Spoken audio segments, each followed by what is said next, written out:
Hello friends, இன்றைக்கி சூப்பரான ஒரு ட்ரிங்க் தான் நம்ம ரெடி பண்ண போகிறோம். ஆமாங்க, முஹப்பத் கா ஷர்பத்.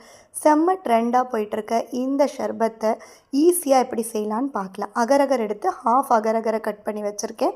3 கப் ஆஃப் வாட்டரை பவுலில் ஆட் பண்ணிவிட்டு நல்லா பாயில் ஆகும்போது அகரகர் ஆட் பண்ணி நல்லா கரைச்சி விட்டுக்கிட்டே இருங்க. இந்த மாதிரி வரும்போது சுகர் உங்களுக்கு டேஸ்ட்டுக்கு ஏற்ற மாதிரி ஆட் பண்ணி அதையும் மிக்ஸ் பண்ணிவிட்டு நல்லா கொதித்ததுக்கப்புறம் ஒரு பிளேட்டில் ஃபில்ட்ரு பண்ணி எடுத்து அப்படியே செட் பண்ணிடுங்க. ஒரு ஃப்ரிட்ஜில் 3 ஹவர்ஸ் வச்சுருங்க. இப்போ பாலை ஃப்ரிட்ஜில் வச்சு எடுத்திருக்கேன். சப்ஜா சீட்ஸு, பாதாம் பிசினெல்லாம் மார்னிங்கே ஊற வச்சுட்டேன். அதை இதில் நல்லா ஆட் பண்ணியாச்சு. அதுக்கப்புறம் ஐஸ் க்யூப்ஸ் நிறைய ஆட் பண்ணிவிட்டு ரோஸ் எசன்ஸையும் ஆட் பண்ணி நல்லா மிக்ஸ் பண்ணிக்கோங்க.